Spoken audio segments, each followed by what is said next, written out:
सभी को प्रणाम। महाकाल और युग प्रत्यावर्तन प्रक्रिया डे 74। परम पूज्य गुरुदेव, वंदे माता जी, आदिशक्ति माँ गायत्री से प्रार्थना कि इस स्वाध्याय के माध्यम से हम सभी का मार्गदर्शन हो और हम अभी अपने जीवन के हिसाब से जो भी महत्वपूर्ण सूत्र गुरुदेव हमें देना चाहते हैं वो हम अपने जीवन में जी सकें। इसी के भाव से आगे बढ़ते हैं। तो कल गुरुदेव इसमें समझा रहे थे कि अगर हम आत्मा को जान जाएं, जो हम कुछ क्वेश्चंस हमें अपने आप से करने चाहिए। उन क्वेश्चंस को दोबारा एक बार पढ़ लेते हैं कि क्या मूल उद्देश्य क्या है हमारे मानव जीवन का, हमें ये जीवन मिला है, क्यों मिला है, इसका सर्वोच्चतम जो सदुपयोग है वो कैसे किया जा सकता है। और इन प्रश्नों के उत्तर हमारे भीतर ही हैं, क्योंकि हर सोल को अलग एक पर्पस है, ठीक है। और ह्यूमैनिटी डेफिनेटली है, परमार्थ डेफिनेटली है, लेकिन इतने सारे आवरण चढ़ गए कि हम उस पर्पस को समझ नहीं पा रहे। तो जो भी हमारी क्वालिटीज़ हैं उसी से रिलेटेड सेवा हम कर सकते हैं और इसका उत्तर केवल भीतर से मिलेगा। और जब वो भीतर उत्तर मिल जाएगा ना, तो उसको जीने का साहस भी आ जाएगा, कहीं ना कहीं वो करेज डेवलप हो जाएगा। अब गुरुदेव कह रहे हैं इतना साहस उत्पन्न हो जाए तो शेषकर है कि उसे अपना लिया जाए, तो हमारे जीवन में एक आध्यात्मिक क्रांति उपस्थित हो सकती है।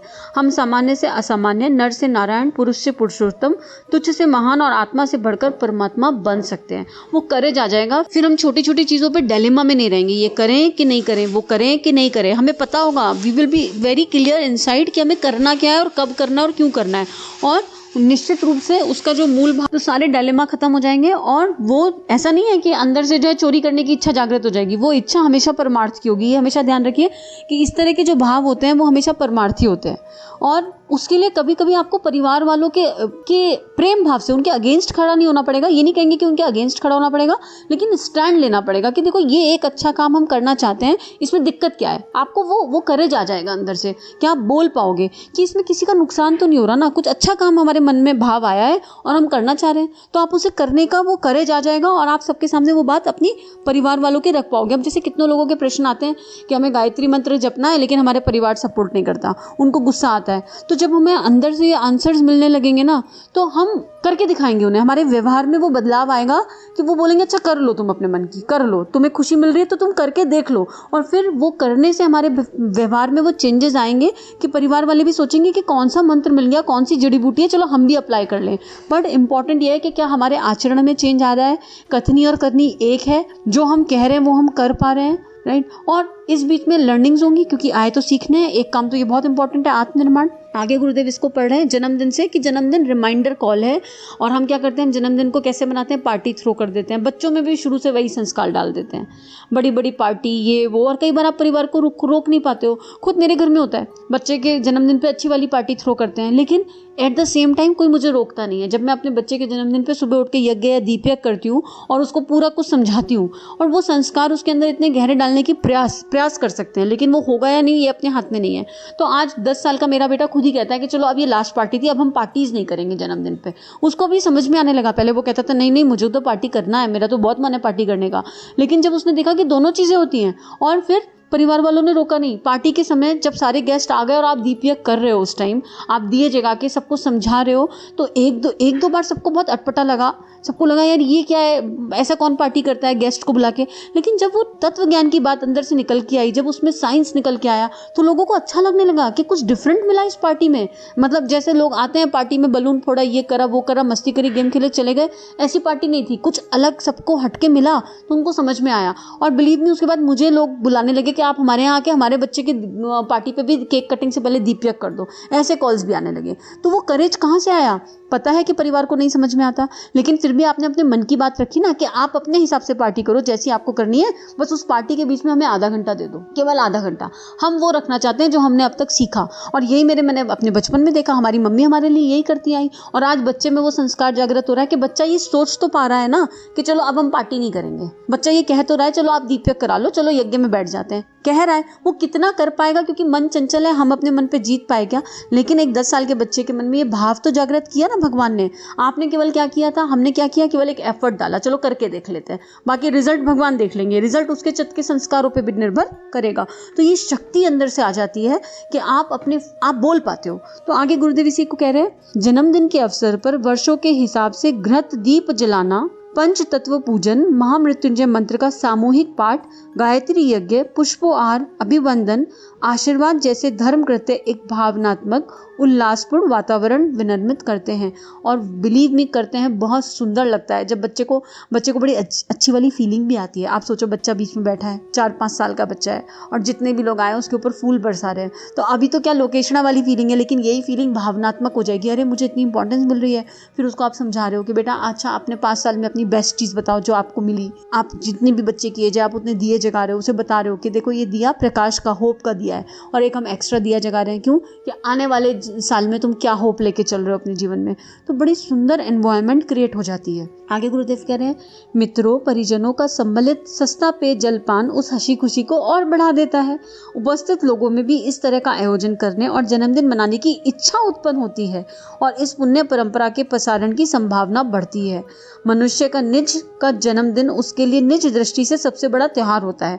आप लोग हंसोगे, लेकिन मैं आपको बताऊं, ये अचानक से फिर वही हुआ कि जो गुरुदेव ने वाणी पे दिया वही लाइनें लिखी हुई हैं। ये किताब पहले से पढ़ी भी नहीं है। मैं अपने जन्मदिन को भी आज तक मनाती हूँ और आप अपने लिए खुद ही दिए जगाती हूँ। 1-2 बार तो शुरू में समझ नहीं थी, 10-12 साल पहले तो वो एक्सपेक्टेशन थी, क्योंकि मम्मी पापा वैसे करते थे। अब शादी होकर आए तो सब लोग हमारे लिए प्लान करें, सरप्राइज़ करें, ये करें वो करें, और चित्त के संस्कार तो ऐसे ही होते हैं, ऐसी चीज़ें करवाते हैं।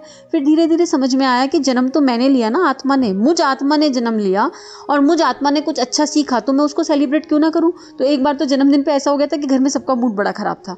हमने खुद उठ के अपने लिए दिए जगाए। लोगों की दृष्टि में वो अहंकार था, लोगों की दृष्टि में वो लोकेशन थी कि देखो बताओ अपने लिए दिए जगा रहे हैं। लेकिन हमें अंदर से फीलिंग आ रही है कि अरे मुझे आत्मा ने जन्म लिया है तो मैं क्यों सेलिब्रेट ना करूं। क्या मैंने कुछ सीखा नहीं? क्या मेरे गुरु ने मुझे कुछ बीते वर्ष सिखाया नहीं? तो मैं उसके लिए ग्रैटिट्यूड फीलिंग, एक एनवायरनमेंट क्रिएट नहीं कर सकती हूँ? और हमने अपने लिए खुद दिए जगाए, खुद सारी व्यवस्था बनाई। तो एक तो बच्चे में संस्कार गया, क्या कि बच्चे ने देखा यार मम्मी तो अपनी बर्थडे भी ऐसे सेलिब्रेट करना चाहती है, तो वो अब सबकी बर्थडे वैसे ही सेलिब्रेट करवाना चाहता है। उसको समझ में आ रहा है कि इसकी इंपॉर्टेंस क्या है। दूसरा, घर का माहौल बदल गया। वो जो सूक्ष्म जप हुआ, और सबका मूड खराब था, लेकिन उसके बाद भी जब हमने कहा कि हमारे लिए 5-5 मंत्र तो पढ़ दो, तो अंदर का भाव तो हम जान रहे हैं ना। आत्मा क्या कह रही है? प्रेम का विस्तार करना चाह रही है। बाहर से वो कुछ भी दिखाई दे, आत्मा के अंदर ये था कि सबका मूड अच्छा हो गया और सब हंस रहे हैं, मुस्कुरा रहे हैं कि यार इनको अभी भी अपने लिए 5 मंत्र करवाने की पड़ी है। तो वो इंसिडेंट बड़ा खूबसूरत इंसिडेंट था लाइफ का। और उस दिन मैंने ये सीखा कि नहीं, हमने जन्म लिया, हमारे जीवन में गुरु है, ये कृपा है और हमको सीख रहे हैं, तो हम क्यों ग्रेटिट्यूड नहीं डालें? क्यों हम अपना जन्मदिन सेलिब्रेट नहीं करें? 5 दिए ही तो जगाने हैं, क्यों ना करें हम ये काम? छोटा ही से तो काम है, कर सकते हैं ना। पर मूल भाव क्या था वो बहुत इंपॉर्टेंट है। तो ये एग्जाम्पल सबसे शेयर करने का एकदम से मन आ गया। और उसके बाद आज तक घर में कोई भी जन्मदिन, कोई एनिवर्सरी, कुछ भी हो, पर वो दिए, अब बच्चे को भी पता है, उसको भी संस्कार पड़ गया कि ये तो होगा ही होगा, तो वो जगेंगे ही जगेंगे, कोई पार्टी हो या नहीं हो। लेकिन वो दीपक का छोटा सा क्रम, और उसमें पूरे साल कोई साथ में मंत्र करे या ना करे, लेकिन ये खास दिनों पे सब लोग साथ में बैठ के मंत्र जरूर करते हैं। आगे गुरुदेव लिख रहे हैं, कृष्ण जी की जन्माष्टमी, राम जी की रामनवमी अपने स्थान पर महत्वपूर्ण है, पर एक सामान्य व्यक्ति के जीवन में उसका जन्मदिन भी कम महत्व का नहीं है। अपना पर हर किसी को पसंद है। अपनी शक्ल शीशे में या फोटो में देखकर, अपना नाम कहीं छपा देखकर, अपनी चर्चा कहीं सुनकर हर किसी को गर्व, गौरव, संतोष, आनंद का अनुभव होता है। आंतरिक उल्लास का अभिवर्धन एक आध्यात्मिक साधन है। गुरुदेव तो एग्जैक्टली वही बात लिख रहे हैं जो पहले बुलवा रहे हैं। अब आप लोगों से क्या बोलूं दोबारा इस बात को, लेकिन एक्चुअली उस दिन फील किया कि लोकेशना नहीं होती है, ये बहुत सुंदर आत्मिक आनंद का भाव होता है। इस प्रकार हर दृष्टि से जन्मदिन आयोजनों को मनाना जाना श्रेयस्कर है। इस प्रथा परंपरा को जितने अधिक उत्साह के साथ प्रचलित किया जाएगा, उतना ही राष्ट्र के लिए आध्यात्मिक उत्कर्ष का उद्देश्य पूरा होगा। यूँ संसार के सभ्य समाज में सर्वत्र जन्मदिन का उत्सव मनाने का रिवाज है। इसे अच्छा भी माना जाता है, पर अपना उद्देश्य इससे कहीं ऊंचा है। सामाजिक, पारिवारिक और मनोवैज्ञानिक उत्सव मात्र ही इसे नहीं रहने देना, वरन इस महान परंपरा को आध्यात्मिक जागरण का आधार भी बनाना है, जिससे युग निर्माण का, देवत्व का, परिपोषण का महान प्रयोजन पूर्ण हो सके। कितनी सुंदर बात गुरुदेव लिख रहे हैं। और यहाँ एक बात स्मरण रखिए, आपका बच्चा का पहला जन्मदिन भी है ना, तो ये मत सोचिए कि इसको क्या समझ में आएगा, अभी क्या करना, जब ये बड़ा हो जाएगा तब दीपक से मनाएंगे। नहीं, आप उसे शरीर रूप में 1 साल का देख रहे हैं, पर उसकी आत्मा की यात्रा हमें नहीं पता, वो कितना, उसके अंदर क्या क्या संस्कार है हमें नहीं पता।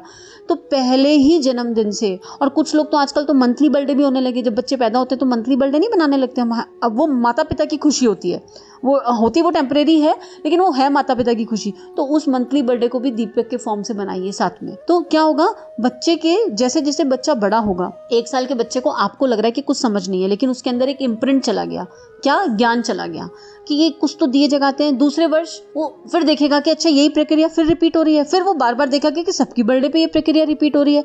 अब वो उसको आदत बन जाएगी। आदत, अभी प्रश्न नहीं आ रहे हैं, छोटा है तो प्रश्न नहीं आएंगे, लेकिन जब वही बच्चा 3-4 साल का हो जाएगा तो उसके अंदर जिज्ञासा होगी, प्रश्न आएंगे, अरे आप लोग ये क्यों करते हो, तो उसको उत्तर दीजिए, इग्नोर मत कीजिए, अरे तुम छोटे हो, दिए जगाना अच्छी प्रथा होती है इसलिए दिए जगा रहे हैं। नहीं नहीं, उसको समझाइए कि हम ये क्यों कर रहे हैं, इसका क्या प्रयोजन है, क्या कारण है। बच्चों के किसी भी क्वेश्चन को अनआंसर्ड नहीं छोड़ना चाहिए ये सोच के कि वो छोटा है। जिज्ञासा समाप्त हो जाती है, उसकी जिज्ञासा को शांत करने का पूरा प्रयास कीजिए, साइंटिफिकली, आध्यात्मिकली, दोनों चीजें, साइंटिफिक स्पिरिचुअलिटी को लेकर चलिए।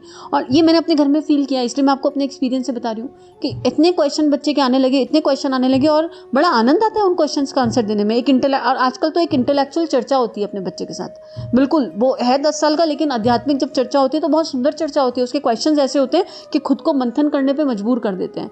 तो बिल्कुल मत सोचिए कि बच्चा छोटा है, बड़ा है, कैसे होगा कैसे नहीं, नहीं, सब कुछ होगा, आप बस करते जाइए और फिर देखिए। अब आगे गुरुदेव लिख रहे हैं, जन्मदिन के अवसर पर अपने आप से 3 प्रश्न पूछिए। क्या है ये 3 प्रश्न, बहुत महत्वपूर्ण होंगे। पहला प्रश्न पढ़ते हैं, भगवान को सभी प्राणी समान रूप से प्रिय पात्र हैं, फिर मनुष्य को ही बोलने, सोचने, लिखने एवं असंख्य सुख सुविधाएं प्राप्त करने के लिए विशेष अनुदान क्यों मिला? मनुष्य को हर दृष्टि से उत्कृष्ट स्तर का प्राणी बनाने में इतना असाधारण श्रम क्यों किया भगवान ने? कितना वैलिड क्वेश्चन है। इतनी सारी योनियां हैं, जीव जंतु हैं, लेकिन एक मनुष्य तन में इतनी सारी विशेषता क्यों दी होंगी भगवान ने? इसका क्वेश्चन का आंसर आप लोग अपने आप को दीजिए। उत्तर एक ही हो सकता है, उत्तर भी लिखा है, लेकिन उत्तर कल लेंगे। आज तीनों प्रश्न पढ़ देते हैं और इस पे आप सब लोग चिंतन मनन कीजिए, और उत्तर कल। सब, अगर आपके मन में कोई उत्तर आ रहा है तो कमेंट सेक्शन में लिख भी सकते हैं कि ये उत्तर आ रहा है, लेकिन विचारणीय प्रश्न है। दूसरा प्रश्न पढ़ते हैं, अपने आप से पूछना चाहिए, जो सुविधाएं, विभूतियां, संपदाएं हमें उपलब्ध हैं, उनका लाभ यदि हम अकेले ही उठाते हैं तो इसमें क्या कोई हर्ज है? ये क्वेश्चन समझ में आ रहा है सबको कि जो भी हमें कुछ मिला है, विभूतियां, संपदाएं, अगर हम उसे केवल अपने लिए यूज कर रहे हैं, भाई मेरी क्वालिटी है, मैं अपने लिए यूज कर रही हूँ, मेरा पैसा है, मैं अपने लिए यूज कर रही हूँ, तो उसमें गलत क्या है? मैंने कमाया, मैंने खर्च कर लिया अपने ऊपर, क्या दिक्कत है? मैं पेंटर हूँ, मेरी स्किल है, मैंने उससे पेंटिंग बनाई, बेच दी मार्केट में जाके, क्या दिक्कत है? तो क्या उसे अपने लिए यूज करने में कोई दिक्कत वाली बात है? What do you feel? अपने आप को उत्तर दीजिए। अगेन, आप नहीं भी लिखेंगे तो चलेगा, उत्तर खुद को देना है। कल गुरुदेव क्या उत्तर दे रहे हैं उन पे चर्चा करेंगे। तीसरा प्रश्न है, अपने आप से करना चाहिए, क्या इस सुर दुर्लभ मानव शरीर का सही सदुपयोग हो रहा है? सबसे इंपॉर्टेंट क्वेश्चन है ये। वैसे तो तीनों की अपनी अपनी वैल्यू है, और जब पहले 2 का आंसर मिलेगा तो तीसरे का आंसर खुद ब खुद निकल आएगा। लेकिन बार बार पूछना है कि इतनी इंपॉर्टेंट मनुष्य का बॉडी मिला, ये इंपॉर्टेंट बॉडी मिली और सबसे अलग है, इतनी सारी क्वालिटीज़ हैं, तो इसका यूज़ हो रहा है या नहीं? तो आज इन्हीं प्रश्नों को छोड़ के चर्चा समाप्त करते हैं, स्वाध्याय समाप्त करते हैं। और गुरुदेव से, माँ से, आपके इष्ट से प्रार्थना रहेगी कि सभी लोग चिंतन मनन करें और सभी की आत्मा के लिए जो बेस्टेस्ट आंसर हो ना, वो भीतर से निकल कर आए, जिससे सभी के अंदर निष्कलंक अवतार का प्राण प्रवाह जागृत होने लगे। इसी भाव के साथ आज का स्वाध्याय यही समाप्त करते हैं। सभी को प्रणाम। विश्व शांति की प्रार्थना से, ओम शांति ही शांति ही शांति ही, सर्वारिष्ट सुशांतिर भवतु। हमारे YouTube चैनल को सब्सक्राइब करें और बेल आइकन को दबाकर ऑल पर क्लिक करें ताकि नोटिफिकेशंस आपको मिलती रहें।